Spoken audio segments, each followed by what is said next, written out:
Welcome back to another episode of the Generation Elevation podcast. Today, I am joined with another incredible human. He is a 7-figure business owner. He is an IFBB pro and has been a London firefighter for over 25 years. And he also has this smile that can light up a room and energy that is so magnetic and positive, hence why I had to have him on my show today. So I'm really grateful to introduce to you today, Wale. Hello, everyone. I think I could not have introduced myself any better than you did just there.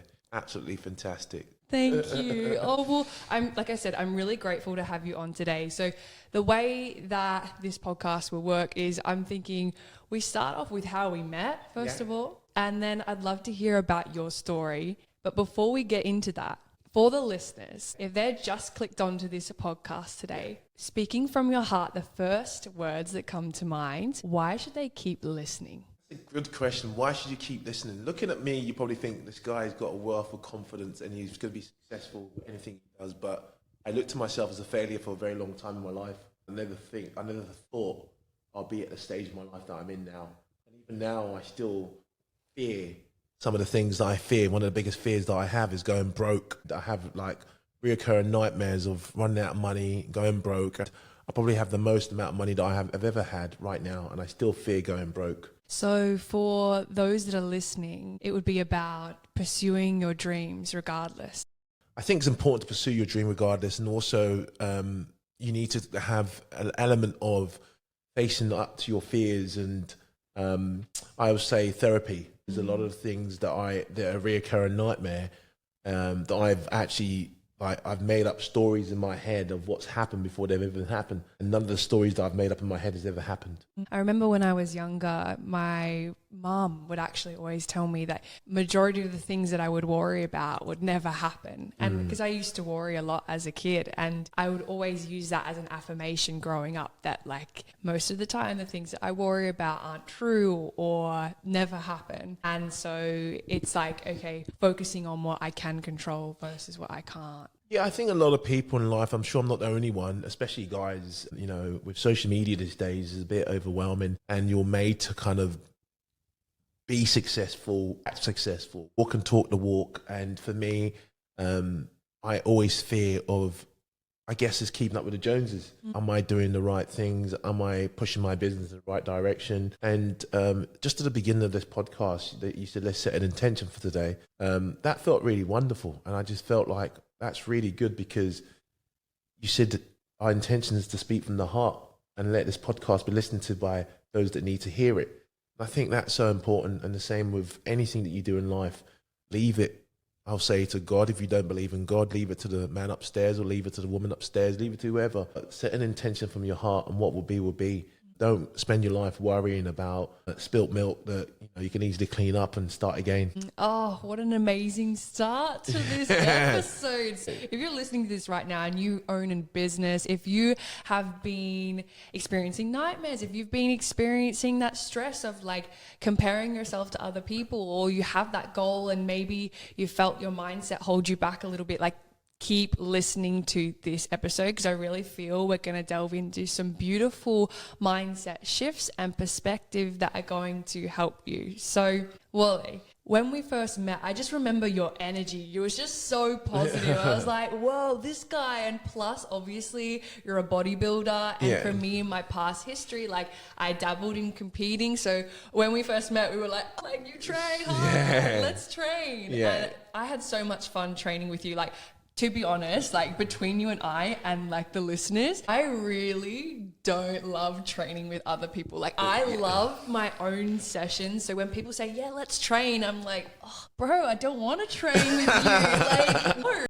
But with you, I was like, yes, let's go, because it brought me back to that bodybuilding roots, Yeah, tell me a bit about like how you first got started in training and bodybuilding. So I'll take a little step back in regards to when I first met you. I thought like I'm always like, I call it talent spotting. And when I see great potential in someone, me as a bodybuilder and someone I feel that can potentially compete. I saw great talent in you, and I thought I could probably coach her to step on stage. And I always liked seeing bringing out the best in people, and I saw that in you. And that's one of the first things I said to you. I think I'd love to coach you to step on stage, because I just saw that greatness in you, you know, and that sort of energy of, oh, I've done a couple of competitions, but I've never thought I'd do this. I'm doing that, I'm doing this. And I just thought all you need is a sense of direction. And I thought that I wanted to give you that and coach you to step on stage, because I love seeing people bring out the best of themselves. But for me, how did I start? I mean, I started training in the summer of 1992, you know, and most people weren't even born, because now I'm showing my age. I was 12 years old, and I remember watching Conan the Barbarian and seeing Arnold Schwarzenegger, his amazing physique on this movie, and I felt like I wanted to be like him. And I remember also going to a football tournament that summer and seeing a load of 15-year-old kids with their top off, looking really absolutely ripped. And I thought to myself, I'm 12 now, and if I can go to the gym for the next sort of 2 to 3 summers, I can have a six-pack. And that's all I wanted. And also I played football, or soccer to some people, but I'm actually English, so I'm actually going to call it football.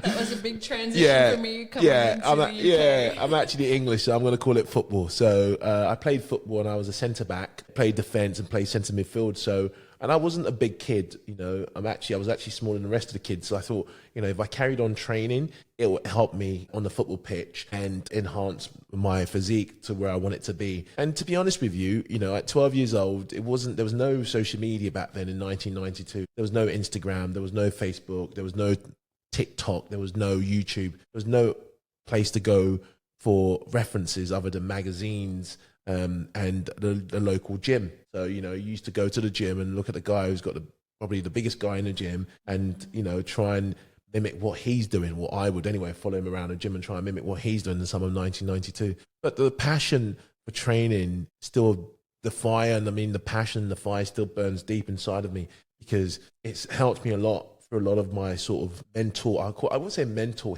illness or anything, but like sort of like my therapy, you know. So whenever I'm stressed out, or when I face adversity in my life, I just go to the gym, and, you know, it always helps me out, you know, because obviously you can't really think about negative stuff when you're lifting weights, because otherwise you're going to lose momentum, lose control of the weight that you're lifting. It's always helped me. So I've always trained, and I've always loved training, and I've always loved helping people. Hence, I joined the London Fire Brigade in 2000 at the age of 20. Wow. So yeah, tell me about your story of like being a firefighter, because that is quite like a different transition. You don't see many bodybuilders like go into that space and stay as long as you have.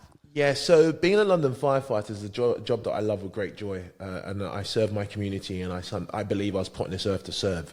And in many ways, so I serve my community in a great way by protecting and making sure that I pass on the knowledge to those coming up as well within the fire service. So I was a bad kid growing up. Tell me more. I was a bad kid. I was a bad kid growing up. So I mean, I used to get arrested a lot by police. I used to get, you know, I was bad. So I was literally like, because, you know, I suffered from dyslexia. Back then, I didn't know what it was, so I didn't feel that I wasn't going to achieve much, because I didn't understand what the teacher was teaching me in school. So I misbehaved in classroom, and I you know, that was my kind of like way of getting back at the system, if you know what I mean, because I couldn't understand what they were teaching us, and I didn't think I was going to pass any exams. And they were preparing us for all these exams, and I thought, you know what, I don't even understand what you were talking about. Every single day I used to go in there thinking, what are they talking about? You might as well be speaking a completely different language to me. When my friend joined the London Fire Brigade at the age of 18 in 1998, actually it was 1997, because he was a year older than me. He was 18, I was 17. I didn't know that you could get into the London Fire Service by just applying. I thought you needed qualification. Like all the things that was beaten into me at school was like, you're not going to get anywhere without any qualifications. You need qualifications to do this. You need qualifications to do this. And I thought, you need qualification. I thought at least you're going to need your maths and English to get into London Fire Service, which I didn't have. My friend just said, no, you don't need anything. All you need to do is just apply. And so he applied and passed, obviously. Then I went to his pass out parade when he actually went to his first fire station. And I watched and I thought, this is what I want to do. I knew from then, when I saw his pass out parade, I believe it was like the summer of 1997. I was 17. I said, this is what I wanted to do. So as soon as I turned 18, I applied. And it took me 3 years to get in, because I failed a written test on 2 separate occasions, because of my dyslexia. At the time, I didn't know it was dyslexia. But I just couldn't get past that written test. So I failed it on one occasion. Then you had to wait a year to reapply. I failed on the second occasion. Then they got rid of the rules that they had in place of waiting a year. And then I reapplied again in 2000. I applied in 98, failed. I had to wait a year. Applied in 99, failed. I had to wait a year. Applied again in 2000 and passed, basically. So it just gives me great joy. I think, like, for me, if I can say anything, is I've served my community well, and I want to continue serving my community well. And same goes for my business. Like, when I saw you, it wasn't like, you know, most people look at business and think, I want to make money. And they see like pound notes or dollar signs when they see clients coming in. And I don't see that. I see quality in someone that they may not necessarily see in themselves, and the potential to help that person. And if I get financially rewarded for that, that's me doing my job. You know what I truly believe is that when you are in alignment with your soul's purpose and what you're put on this earth to do, that is where you will achieve and create the most abundance for yourself. That is where you'll make the most money. Because if you are doing a job that you hate, like, your energy, your frequency is going to be super low vibration. You're going to be putting off bad vibes. Opportunities can't flow to you when you're in that space. Enjoying the process of what you do and having fun along the way. Like, of course people want to collaborate with you. Of course people want to work with you, because you are inspiring them to elevate too. And that's why, like, I got you on my podcast today, right? Because it's called Generation Elevation. It's about elevating the community to frequencies that maybe they need to take it to the next level, whatever their goal is. Yeah, I think you're so right in what you're saying in regards to that. I think for me as an individual, one of the things I really want to get across during this podcast is that you're never a finished product. And no matter where you get to, you know, I've had killer months where I thought I was flying. Now, I've had terrible months where I thought, what am I doing? And, you know, and at the same time, the same goes for anything that you do in life. You're going to be successful with some of the things that you do. You're going to fail with some of the things you do. I don't look at failure as failure. I look at failure as an opportunity to learn. And I know people say that all the time, but I really do. You know, I look at all my previous failed relationships. I look at all my failed previous business ventures. I look at everything that I've done that I failed in. And I think, what did I learn from that? But at the time, it doesn't seem like you're learning anything. It feels like, why is God putting me through this pain? Why is God putting me through this journey? Why am I having to experience this? So I think for me as an individual, I look at every opportunity to learn. And I actually said it today. You know, I made a post today about training with a good friend of mine who's quite famous, Michael O'Hearn. Very famous. Everyone knows who he is in the US. If you're in Los Angeles, if you Google Michael O'Hearn, you know who Michael O'Hearn is. I made a post of me and him training together today. And the beauty of someone like him who's trained for like 4 decades, he's 55 years old and I'm 45 years old. He's 10 years older than me. I'm 44 actually, 45 in April. I'm not going to give myself one more year till that date comes. And he's in amazing shape. And whenever I go and train with him, we learn from each other. He will tell me to do something and I'll say, yes, sir, no, sir. Kind of like, I would never challenge it. And I would give him a little bit of my opinion on what he's doing. And he'll take on board. And it's like, you never stop learning. And what I'm trying to say in the simplest word is that remain forever a student. Wow. Honestly, I think that was just so perfectly put. And I feel like the listeners and I, we're just watching you and we are witnessing someone with the most epic growth mindset I've ever heard or come across. And even when you were explaining your story of applying for the fire brigade, I was like, whoa, this guy does not give up. And so for the listeners out there that maybe are experiencing setbacks, right? What did you do or what did you think about? Like, obviously, you didn't see it as a block, you saw it as an opportunity, that setback. But what would be your advice for people that are going through those setbacks right now? Like, what is some words of encouragement that you could give them? Honestly, that's such an easy answer. A simple question to answer. Reach out for help. Everything you need and every support that you need is right there in front of you. And a lot of people will try and deal with things on their own and will be like too much, especially I talk about men specifically, too much ego, too much macho-ness, like, I can do this on my own. The amount of people I have conversation with, like, hey, how's your training going? And not, you know, they know I'm an online coach and I'm not trying to poach them as a client. And I know what I'm doing. Like, I've trained for 33 years and I've been a PT since I was 18. You know, I'm going to be 45 in April. So that's best part of 27 years of being a PT and I know nothing. And I will take advice from the person who's just walked in the gym for the first day. Like for me, that's just the way I am. I've got a growth mindset. So if you're ever struggling with anything, reach out for help, because the support that you need is out there, even through social media, accounts that you follow. And if you're going through challenging times in your life right now, don't follow accounts that's going to make you feel jealous. Don't follow accounts that are going to make you feel less of a person. Unfollow all those accounts. I will give you the advice to unfollow all those accounts. Follow accounts that's going to challenge your spirituality. Follow account that's going to challenge your mental health. Follow account that's going to challenge your nutritional health. Follow account that's going to challenge, physical health. You're going to learn from, but things are going to be like people showing off on boats, on yachts, on expensive watches, expensive restaurant, on expensive business class flights that you're feeling like, oh, I can't quite afford that. Wish that was me, because even me, I can admit it to myself. I've been there on numerous occasions when I wasn't as successful as I am now, and I'm envying people that are more successful than me, wishing that I was in their shoes, but not knowing really their struggles as well. And even the nature of bodybuilding as a sport itself, like the competition is based off comparison. Definitely. I think, when you think about it as well, it's very subjective because it's what someone else thinks of you. But in bodybuilding competition, in most competition that I go and witness and compete in, there is a clear winner. There's such a clear winner, but there's something that a naked eye may not be able to see, but an expert eye will be able to spot. A simple example was for me to get my IFBB Pro card, which I achieved last year. It took me 3 attempts.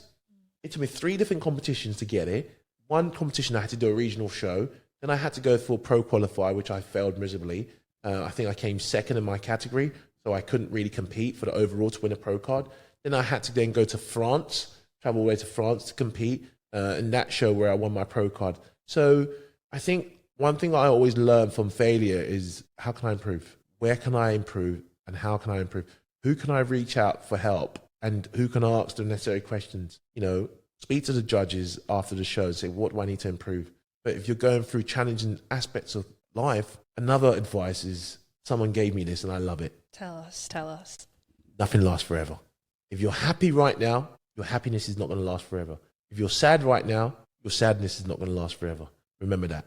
Nothing lasts forever. Enjoy the moment. Enjoy the ups. Enjoy the downs, and you'll be back up where you were previously so soon. You never realize it. It's that saying of this too shall pass. Exactly. And I am curious then to know, like, in those down moments that you have had, those quote unquote failures, right? Whether it be bodybuilding, the fire brigade, business, what characteristics were born in you through that time? Characteristic, I'll say resilience. Resilience to know that, you fail once, you won't fail again. I'll go back to most recently, I've just gone for promotion in the London Fire Service. I'll show you shortly after this podcast. I remember failing my written test on 2 occasions before passing in 2000.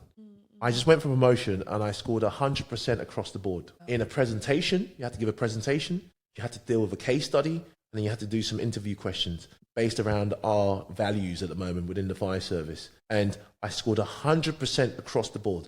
That is the highest mark that someone can score. And not many people have scored that. That's amazing. So that was just recently. I got the result at the beginning of February 2025. So that was recently I got the results. And it's so funny because someone like me with ADHD, dyslexia, we have that strength to hyper focus on tasks. So just taking a little step back on what we're saying, you're going through challenging times, look at your strengths, look at the strengths that you have. What is it that's within your control? Where are your strengths? Where do they lie? Does your strength lie in communication? Does your strength lie in mapping out how you're gonna improve the challenging times that you're going through? You want to have a clear path.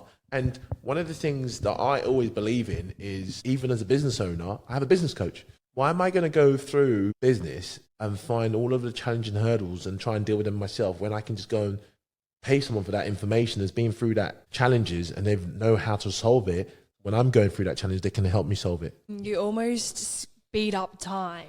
Speed up the process. So you pay for the information. And a lot of people don't want to pay for information, but we're in the information overload age where they believe they can Google or ask ChatGPT for information. It's not the same. So in this whole journey, right, knowing how far you've come, where's the next level? What's the next vision or step for you? The next step for me is, I want to help 500 people change their lives in 2025. And that's a big challenge. I mean, we're literally 2 months into 2025, and I want to help 500 people change life. That's through my social media, through my business, and I want them to live a more healthier, more positive, spiritual life. So we have what we call a triangle of health within my business, Precision Performance Coaching, and we call it mental and spiritual health at the top of the triangle. We have sort of like physical health at the bottom of the triangle. Not that it's less important. Nutritional health, the second part of the triangle, and all of that all interlinks to each other. Talk about sleep, talk about hydration, all of that fits in within that triangle. So I want to try and get my message across through my social media, which is growing rapidly, and try and help as many people as possible. And it's not about financial rewards for helping people. It's about people saying, I'm finding great information from your page. And I think we're in a great position where we're in an information overload era where you can find out any information you want to find out. But it's the support that you need to be able to implement those information and implementation to push that information that you receive forward, if that makes any sense. Yeah, and I think this is how we actually resonated when we first met, because you asked me, like, what do you do? What do you do? And for those of you that have been a long-term listener, you would know that I started my career as a personal trainer and nutritionist and made that switch into more of mindset, lifestyle, high-performance coaching. And the reason that I did make that switch was because just PTing people, I found that it was only touching the surface, and that I wanted to give someone a rounded transformation like yourself, really serve people mentally, physically, spiritually, because I was working with clients and they'd drop 20 kilos and achieve their weight goal and still have an unhappy relationship, or they're being out of alignment with their sole purpose, so they're still miserable. They would look in the mirror and still feel not good enough because it wasn't about what they looked like. That was just the outward manifestation of the limiting belief internally. So me going on this journey, realizing that the mindset, the spiritual aspect is the roots of the tree, and the nutrition and training, they all intertwine as the branches, and the results are the fruit that bears from that tree. It's like if you don't have a stable foundation, which is your mindset, then your tree can't grow. I totally agree. I think it's important. A lot of people, it's challenging time right now. And I think one of the reason I'd always say is a challenging time right now is because everybody wants that quick win. Everyone wants that success. Everybody wants to be in the penthouse suite and they want to take the elevator. They don't want to take the stairs, and it's important that you understand where growth really stems from is taking the steps along the way to get to the penthouse suite, not taking the lift. It's like that question of why do people climb mountains? Yes. It's not necessarily just to get to the top, because if you wanted to just get to the top, you wouldn't climb it, you'd just fly it. Right? Exactly. You get a helicopter or a zip line, and some people do that, and that's fine. But I'm sure most people listening to this podcast would have climbed at least one mountain in their life, or a hike. And we do that process not for the top, but the journey along the way. And then when you get to the top, in the end, it's so satisfying. You look up and you look around and go, this is great. And now look at that mountain over there. Let's climb that next time. Yeah, I think when you look at mountains as a whole, it's sometimes only a hill. Yeah. Oh, love that. Because I was just thinking, we spoke at the beginning of this podcast about how we've made up stories in our head of things that have never happened. So we actually make a situation into a mountain and it's only a hill. But at the same time, when we talk about physical mountain and climbing the mountain, like what you said at the beginning, is if you really just wanted to get to the top, you could take a helicopter and just, zip rope down, if the helicopter can't land at the top of the mountain, find a way to get to the top of the mountain, or just take a helicopter, look at the views from the helicopter rather than the top of the mountain. And that's what I'm saying. People do that on tourist attractions. Yeah. When you think about, the Eiffel Tower, you could go and have a look at the Eiffel Tower. You can go and have a look at, Statue of Liberty in a helicopter. But, when you think about actually climbing a mountain, it's the steps that you take along the way and the challenges that you face along the way, physical challenge, mental challenges, of altitude. If you've ever climbed a mountain before, you'll know that the altitude does not play with the body, and you could be the fittest person on the planet and run a sub 3 hour marathon, but you can get to an altitude and it will challenge your body in a different way. Or you could be a person who's a smoker and go to altitude and be perfectly fine.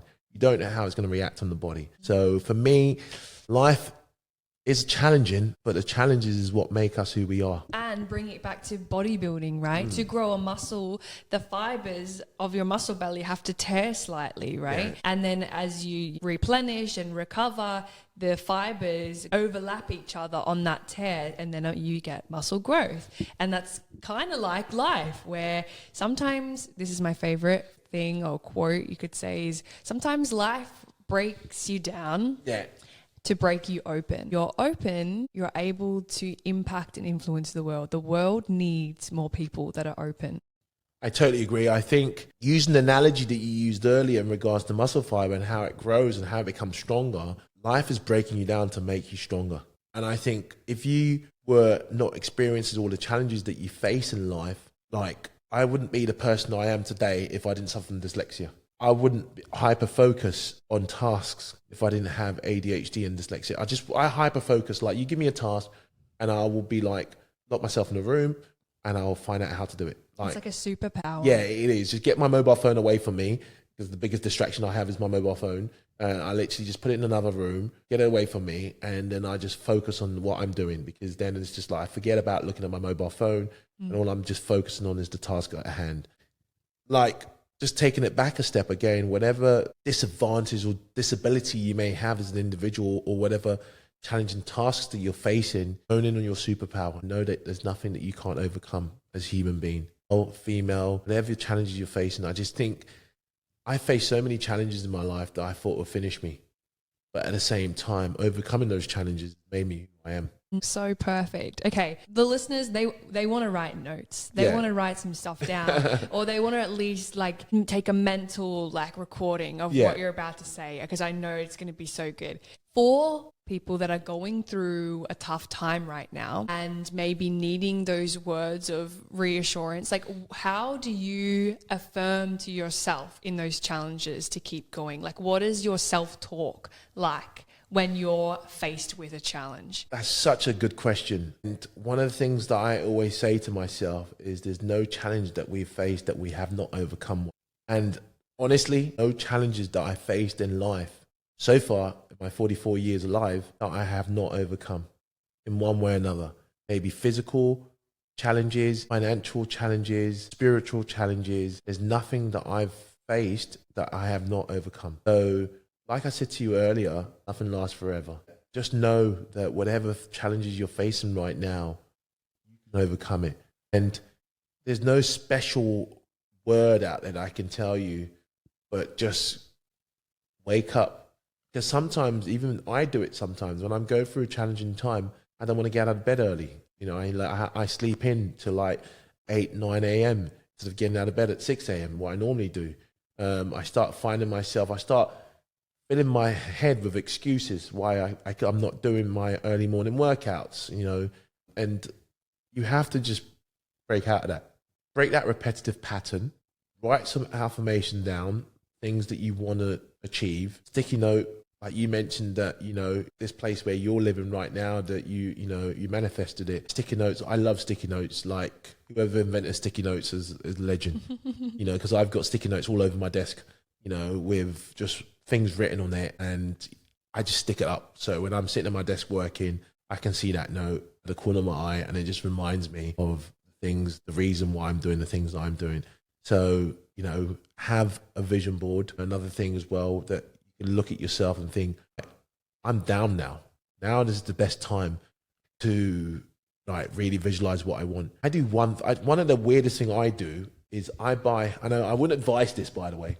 Yeah, I buy expensive watches. I buy expensive watches when my finance is down, you know, so it just pushes me to work a little bit harder. As in, you know, when I buy expensive watches, I have to now pay for that watch, and I'll put it on my American Express, be like, okay, right, I just bought a 10 grand watch. Now I've got to go and work and pay for it, you know. And it's kind of like I like working with my back against the wall. And when I've got my back against the wall, I come out fighting. And really putting yourself in that risk zone, right? Yeah. I truly believe that the edge of transformation is that comfort zone line between fear and courage. And so by what you're doing in that sort of space is like you are forcing yourself almost to take that leap into the next level by buying a watch or really like elevating yourself in business, in bodybuilding. Like you've got to do the things that people aren't willing to do. And also doing the things that people are not willing to do. If you do the things that people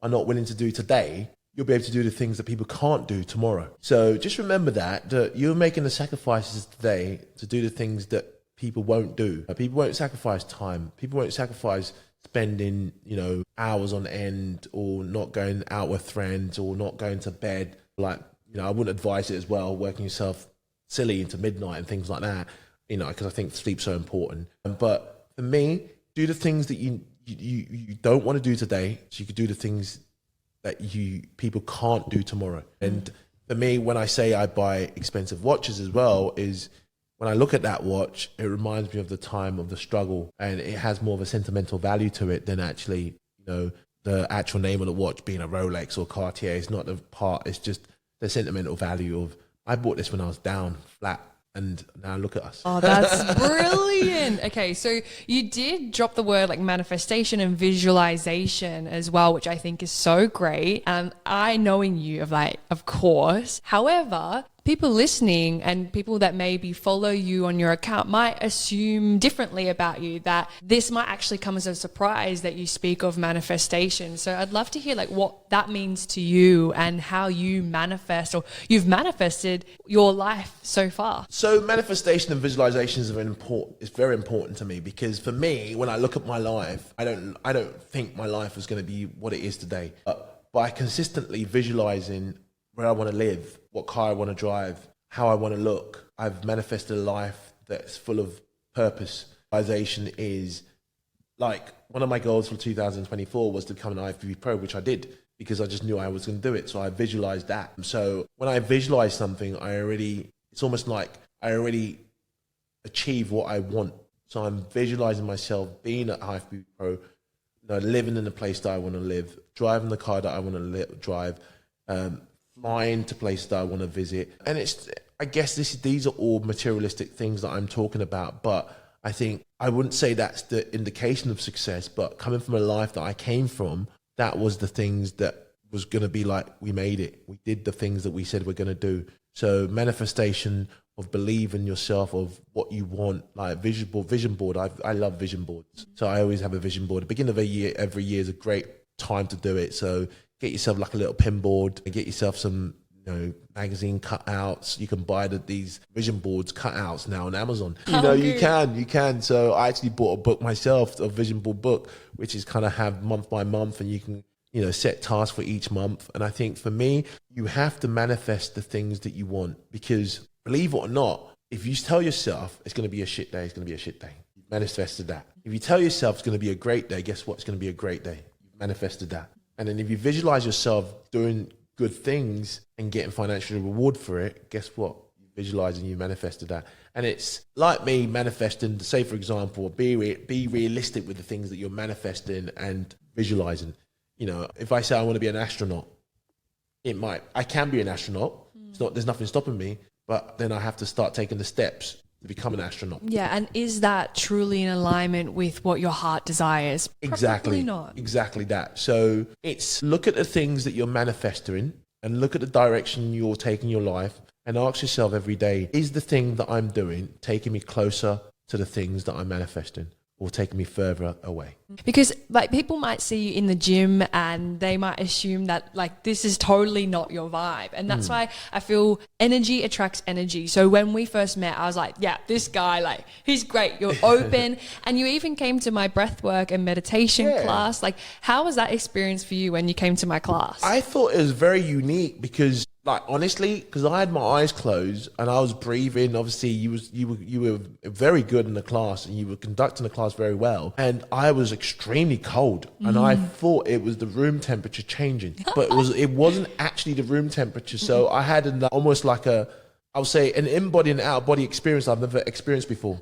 I've never experienced that before. I love that. I've never experienced my body being so cold in a room that the temperature has not changed since I walked in there, but my body temperature, my core temperature has changed. And I had an experience, an inner body experience, an outer body experience that I've never experienced before. Wow. So it was very unique, because I asked you at the end, didn't I? I said to you, did the temperature change or anything? You was like, no.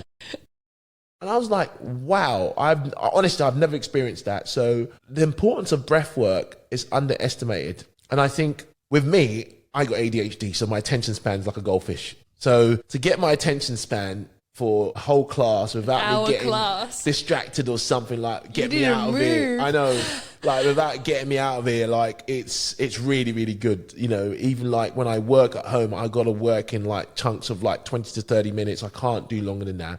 I literally work for 30 minutes, 10-minute break, 30 minutes, 10-minute break, stop working. Like I don't work for longer than that. Like I literally work for like an hour at a time, because, you know, my ADHD and my dyslexia brain, my neurodiversity brain, shall I say, would be like, we're doing a task, it'd be like, what about the dishes that you haven't washed?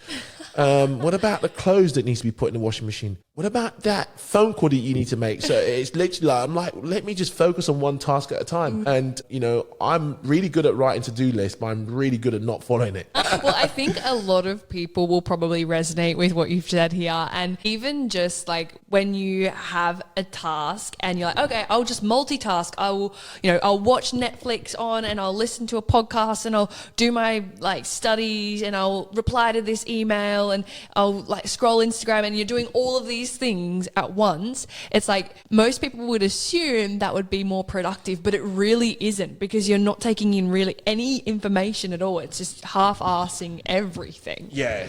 As they say, it is a jack of all trades, master of none. And it's like what we try to do with life, and we wonder why we don't succeed. You know, we want to be good at everything. Like, this is another thing, going back into what you just said there. I would rather pay someone who's better at doing something for me than I am, just because it'll speed up the process for me as an individual. Like, for example, I don't like video editing. You know, I don't enjoy it. I love creating content, but I don't enjoy editing. So I will give that to an editor to edit my content for me. Yeah, delegating tasks to other people. Yes. So that way you can direct your energy to the thing that makes you feel in alignment. Right? Exactly. You're not born to be an editor. No. So by editing your content and not creating content instead and getting stuck on that, you're doing a disservice, because you're not putting out content. Exactly. But a lot of people, I think when you start, especially as a business and a small business owner, you wear all the hats. Well, yeah, I'm in that phase. I know. So you wear all the hats. You're the CEO. You're the secretary. You're the marketing guru. You're everything, which I understand and I think is challenging. But for me, like, I run ads. Okay, I know nothing about meta ads, so I just give that to someone else. Pay someone to run my ads for me. It's costly, because you're paying for the ads and you're paying for them to run it for you. But if we can get a return on our money, we reinvest that money back into the ads. That's what's important. Understanding where your qualities lie, and understanding where your energy and your purpose is more focused within the business. And then I will say, I use the word farming out the rest. So it's giving out the task that you can give to somebody else. Like, you know, I have a virtual assistant that assists me. You know, then I have an appointment setter that assists me. Then I have a video editor. So, you know, I have a team around me of 5 people that I can rely on to do the things that I not necessarily don't want to do, but don't really serve me. Well, this is really lining up with what we mentioned before about unfollowing the people that don't inspire you and getting rid of the energies in your space that aren't making you feel the best version of you. And that could be like task. I know clients that don't want to clean. They don't find any enjoyment out of that. So they delegate this cleaning in their home, their apartment, to a cleaner. Or like, for example, social media, they'll delegate that. Or it could be just anything really, where you delegate a task to someone else that actually enjoys doing that thing, so you can be more focused towards the thing that you do enjoy. And it's also asking for help. Exactly. Reaching out for help, but not only somebody that actually enjoys doing what you want to do, but someone that does it better than you. Mm-hmm. So, you know, you've used an analogy there of cleaning. For me, I don't ever clean my house, because I think I'm not going to spend 2 hours of my time cleaning my flat. Mm-hmm. So I'd rather pay my cleaners to come around once a week. Yeah. You know, that's £15 an hour, well spent. You know, she spends 2 hours a week in my flat and it looks good for about a minute. But for me, it's, you know, she does all the things that I don't want to do, like, you know, clean the bathroom, change the bed sheets, you know, put the towels in the washing machine. She does all the tasks that I do not want to do. And then I'm living in a nice environment. And within that 2 hours, I get my time back. Exactly. So I think for me, a lot of people will understand that when it comes to cleaning, but when it comes to owning the business, it's like, oh, this is my baby. Yeah, it is your baby, but for your baby to grow to the next level, you need to understand what you're actually good at and what you're not good at. And the best business owners, if you look at any good business that's actually done really, really well, the best business owners is the person who actually launched the business to take a step back and give the business to someone else to help him run. They'll have a role within the business. You know, Gymshark's a prime example. The guy that set up Gymshark, you know, he brought somebody in to run it as a CEO and he took a step back a little bit and the business just took off, you know, took off to the next level where someone who's much better than him, more business oriented than he was, can see the things that he doesn't see and implement the things that he probably won't want to implement and take that business to the next level. It's like that with life. It's so perfect. Wow, Wale, this has been incredible. And I know there's so much value in this time that we've had together today. Like, if my listeners and people watching this right now, they want to tune into the work that you're doing, they want to coach with you, they want to message you about how today resonated with them, like, how can my followers, listeners find you? So yeah, that's I'm Wole Adesemoye, which is WOLE. Adesemoye is ADESEMOYE across all social media platforms. That's Twitter, X, I call it, or Instagram, YouTube, TikTok, any social media platform. I'm just my name. If you Google my name, Wole Adesemoye, you'll find all of my social media links. Amazing. And I wish, like I said, people that have listened to this podcast finds good value from it. I know that they will. And we'll put the links to all your socials in the show notes. Now, before we wrap up today, I have one last question for you, okay? I asked all of my guests this one, and basically what I want you to do is tune into the first answer that comes to you, your heart, your intuition. When I ask you, if you were to give the listeners one piece of advice right now, and it doesn't have to relate to what we've already mentioned, what would it be? What do they need to hear right now? Go all in on yourself. That's it. All in. Like, every single penny you've got. If you are betting on yourself, bet everything. Don't leave anything unbetted. Go all in on yourself. Perfect. Thank you.